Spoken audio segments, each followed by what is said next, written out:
Hi and welcome to Lee on the Lectionary. Today we're looking at the readings for the first Sunday of Advent in Year C. Those readings are Jeremiah 33 verses 14 to 16, 1 Thessalonians 3 verses 9 to 13, and Luke 21 verses 25 to 36. The beginning of Advent is upon us, the new liturgical year, that is Year C in the Lectionary. Advent is a period of waiting and eager expectation in the Christian calendar. Strangely for many, however, we look forward at this point in the year not to Christmas and the celebration of the incarnation, but to the second coming of Christ in glory to judge the living and the dead.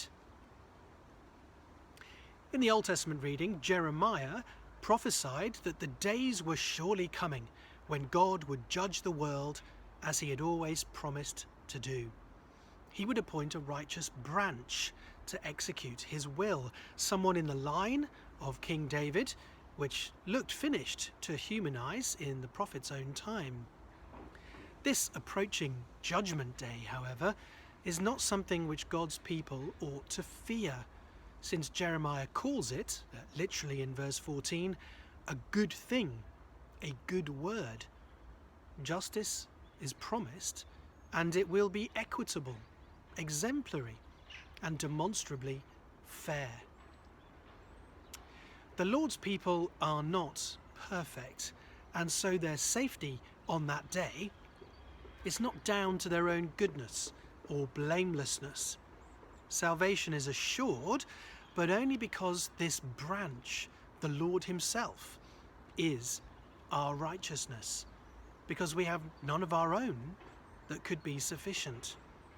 Our part is to repent and trust that risen branch, the one who has become for us righteousness, sanctification, and redemption.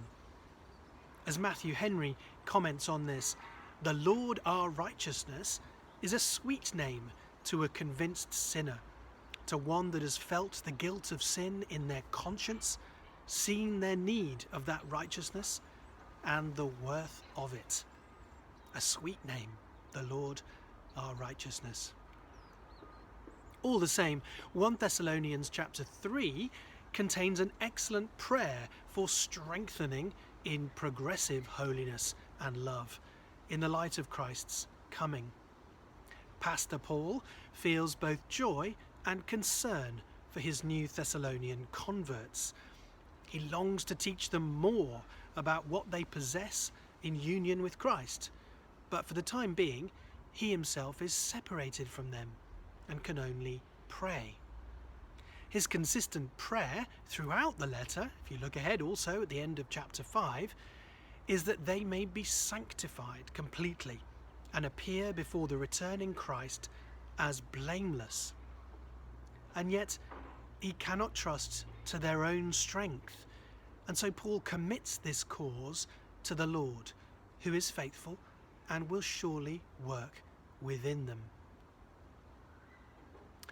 In the Gospel reading from Luke, Jesus himself helps us prepare our hearts for his majestic return.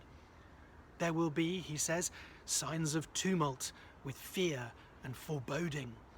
Everything will seem to be shaken, and then he will return in the way that he left, coming in a cloud, but this time with evident power and glory.